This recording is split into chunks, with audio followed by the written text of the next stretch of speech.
Okay, we're back here in Rabbi Tatz's Sefer on Bechira, and we're holding by the 11th chapter already. And the title of this chapter is Free Will Under Attack. And he's going to discuss a lot of ideas that we discussed previously, more in detail. And for us, anyway, it's been quite some time since we learned, so we probably forgot most of what we discussed before Pesach. So it might be, for some of us, a review. Some of us, it might sound like the first time that we're learning some of these things over here. But he's gonna bring out some very powerful points in the world of Bechira. And he says like this: divine foreknowledge, as we said, that Yedias Hashem, that HaKadosh Baruch Hu knows what's going to happen before it actually happens, does not negate Bechira, our freedom of will. This was the major conversation that we had for weeks and months on end. We went through about 14 different understandings of this quandary in the world of Jewish thought, which is Hashem knows everything, and yet we have Bechira. How does that work? So you'll go back and you review those few months of recordings if you want to understand. But one thing we said, and that's really the foundational words of the Rambam, and that is, it's true that Hashem knows everything, and it's true that you have Bechira, you have free will, and that's not a steer, that's not a contradiction. The reason that's a contradiction is because in your human mind, which cannot see beyond this world, you can't understand. But HaKadosh Baruch Hu, who is infinite in His wisdom, His knowledge, and His foreknowledge, and His omniscience, the way that He runs the world, in His world, there is no problem, there is no contradiction between knowing everything and a person having Bechira. However, that being said, we do find cases in the Torah where there are people that are deprived of their free will. So Hashem knows everything. We always have free will. But as we're going to see, there's cases in the Torah which we've spoken about before. There are certain people that it seems to be that their free will was taken away from them. The first and foremost, which we spoke about several times, is Paro. Paro has his heart hardened by HaKadosh Baruch Hu, and he's unable to choose the right and do the good. And that's explicit in the Torah. Right? And it says in the Torah explicitly over there that v'yichazek es lei Paro, Hashem strengthened the heart of Paro. So that's free will. How does that work? Hashem, you know everything. You give us all free will. We can do whatever we want. And the Torah itself says explicitly 5 times in the story of the Jewish people trying to get out of Mitzrayim that Hashem came along and He hardened the heart of Paro. There's no free will involved in that. So, and the Rambam says, nevertheless, that Hashem does not decree that a person behave morally or immorally. That's up to us. So then, in what situations is free will going to be denied? How's this going to work? So he quotes over here from the Rambam, who brings different verses that show that there were different people throughout history that when they were in situations of duress, they were deprived of their free will. And he answers like this, and this is really where he's going to say deeper than we were saying before. And that is that the misuse of free will can lead to its destruction. Hashem gives everybody Bechira, free will. You are in power. You have the power to choose in your life anything that you want to do. Now, if HaKadosh Baruch Hu gave me such a powerful weapon in my hands, if I treat that weapon and that mechanism in the right way, and I utilize my Bechira properly, so then HaKadosh Baruch Hu continues to give me the strength to be able to use my free will in the right way, because He sees I'm a person that takes it seriously. I am genuine in my decision-making process. I'm trying to always choose what's right over what is wrong. Sometimes I will make mistakes because I'm a human being. But even if I make a mistake, hopefully I'll try to rectify it as quickly as possible. And I'll go back into the world of Bechira, of making a right decision. However, there are other people that take the gift of Bechira, free will that Hashem has given them, and they end up misusing the treasure that Hashem has implanted in our hands and our hearts and our minds, called Bechira, and I will make a one mistake after another, after another, after another. Says Rabbi Tatz, based on the understanding of the Rambam, that person, it's not that HaKadosh Baruch Hu kidnaps or hijacks his Bechira, it's rather that this person destroyed his Bechira. I once, when I was in learning in Baltimore in Yeshiva many years ago, on Friday afternoons we used to drive into the city, into town. The Yeshiva is built out of the city. It has its own campus. You could literally stay there for days, weeks, months on end. You could never see anybody else besides who's in the yeshiva. It could be like a little ghetto area if a person would want. But most of the bachrim, most of the boys, we would go into town on Fridays. We wanted to get some nash for Shabbos, go to the mikveh, had errands to run, whatever it was. And as we would drive into town every Friday, we'd always pass this public high school. And this public high school, the kids were always standing outside and they were acting like wild animals every single Friday. They were beating each other up, they were cursing, they were pushing, they were music blasting. It was like animals every single Friday that we would pass this school. So I once came to Rav Yaakov Weinberg, the Rosh Hashiva, and I said, now when I drive past that high school, am I supposed to say, well, that's Tselem Elokim? That's someone created in the image of God? Like, all I see is like, it looks, I was just in the zoo the other day with my kids. It's scarier what's walking on outside the bars than what's actually inside the bars. It's a frightening world. It's mamish scary. It defies imagination the way the world is looking today. It's mamish like animals everywhere that you look. So I asked him, I said, am I supposed to say, that's Tselem Elokim? That's someone created in the image of God? Because we don't believe that only the Jewish people were created in the image of God. We believe that every person that emanates from Adam Rishon, the first man, was created by Tselem Elokim in the image of God. That means man, woman, child, Jew, non-Jew, everybody alike. Everybody's created in the image of God.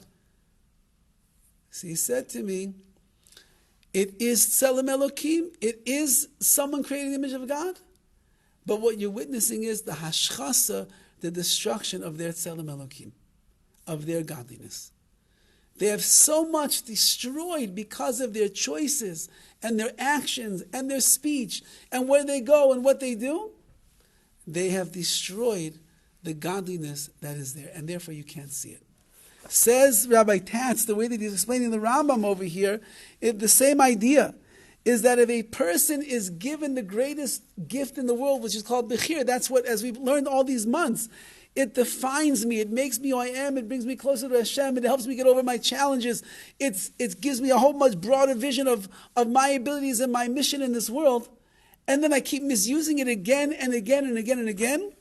So he says, it's not that Hashem is hijacking your Bechira, rather you have destroyed your Bechira yourself. When a person persists in choosing evil, he may lose his ability to choose the good. And everybody can know this on their own way. That if, let's say for example, there's like a part of my life where I'm very particular about the laws of Lashon Hara. Right? We learned the Sefer Chavetz Chaim together in this class. So I know for myself, and I think for many of you while we were learning the Sefer, so since it talked about Lashon Hara every week, twice a week, we're talking about don't speak Lashon Hara, we're finding out all the different examples, you become much more sensitive to the laws of Lashon Hara. And then when you go home and you're about to have a conversation with your wife after the class, and she starts saying something about to somebody else, it's Lashon Hara. We shouldn't talk like that. And it goes on like this, and you actually start bolstering up your spiritual muscles of not speaking Lashon Hara. But now it's already like 3 years since we learned the Sefer on Lashon Hara. So are you as careful now as you were back then? Most likely the answer is not. Most likely not. I'm assuming. Most likely the answer is not. Why? Because we're less connected on a weekly or a daily basis to the laws of Lashon Hara. So now, I speak Lashon Hara more often now than I did 3 years ago. So I keep making the wrong choice. Says Rabbi Tatz, you know what that means? That if you keep making the wrong choice in those areas, you're going to lose the ability to choose the good. Which means it's going to be so much harder now to keep your mouth shut when you know that there's words of Lashon Hara that are just waiting at the surface level, waiting to pop out of your mouth. So the more that we make the wrong choice, the more difficult and impaired it becomes to make the right choice. So you become part sugar. Because I speak for myself, we were those kids, We didn't know from nothing. We weren't educated. We didn't have that. Of course. But we got into Yiddishkeit and it wasn't that terrible to become more aware and educated. So I think that given those kids, given the chance, they would be able to repair themselves with the right education and everything, I think. So maybe it's on each individual. It is, and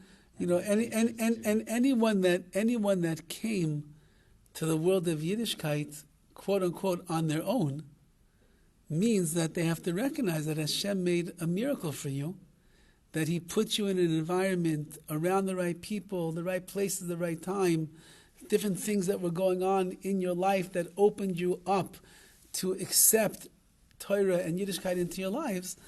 That's something that even there you have to recognize that Hashem led me to the water. I still did the Bechira of drinking, but HaKadosh Baruch Hu set things up because there's the majority of the Jewish people don't have that merit. The majority, when I became from, I was in Hebrew University. It was hundreds and hundreds of students. There was, as far as I know, there were 2 of us from that whole group. The whole group, there's 2 of us, maybe there was 3, that became from. So how do you explain that? So HaKadosh Baruch Hu, He put opportunities there, but then you have to use your Bechira. You have to be open, you have to see, you have to open your eyes, you have to be humble enough to be able to acknowledge and admit that maybe the way that I was living for all these years was not the right way, and you have to really do such a thing. So says Rav Tatz over here, if you keep making the wrong choice, you'll have an impossible time making the right choice. And so he says like this, and I'll conclude with this. After Paro persists in choosing evil time after time, so Hashem deprives him of his freedom of choice. Paro, Moshe Ben is telling you, Hashem says, let the Jewish people leave. No. Then he destroys him with all the makkos, all the plagues. And he says, okay, fine, go. You I changed my mind. Don't go. And he hardened his own heart. Since the Paro kept doing this, he was deprived of his freedom of choice. Thereafter, he will be evil with no possibility of self-correction until he is destroyed. A person could literally destroy themselves based on the wrong and bad decisions they make. He brought it upon himself. So therefore he deserves to lose his freedom of will because he freely gave it away. If you give away your Bechira by making the wrong choices again and again and again, you're showing HaKadosh Baruch Hu, I don't care about Bechira. I don't care to use it for the right things. Bechira was given us to make ourselves greater, to make ourselves better. And I keep using it for the wrong things, so I'm showing HaKadosh Baruch Hu, I don't care. Hashem says, you don't care? I'll take it away. If I gave a child, think to yourself, your children or your grandchildren now, and you gave them an expensive gift, and you explain to them when you give them the gift, listen, this is very precious, it's very valuable, you have to take good care of it. And you find your kid or your grandchild who's taking that gift that was maybe fancier than you were planning to give them, and they are throwing it around in the air, and they're playing with it on the ground, and they are just destroying it, what are you going to do? You take it away. You tell your kid, unless you can appreciate what this is, I'm not going to give it back to you. And when you can show me that you appreciate the value of this toy, whatever it might be, so then I'll be happy to give it back to you. HaKadosh Baruch Hu gives us a gift, it's called Bechira. If we treat it properly because we show that we understand the real value and the worth of it, so Hashem says, keep going, keep making the right choices, you're using it in the right way. But if I end up misusing the gift of Bechira that Hashem has given me, and I keep making the wrong choices, so then I'm destroying this very expensive and valuable gift that Hashem has given. Says Hashem, I'm taking it away. Now, it could be you'll get it back. You do tshuva, you can get it back. But in the meantime, I'm going to take it away from you. Yeah. I see myself as a child of Hashem. Yes. I make my own choices based on that. I'm going to go one way, as opposed to if I see myself as, hey, it's my life, I'm going to live it the way I want to live it. Moshe says to the people, this day I stand between you and Hashem.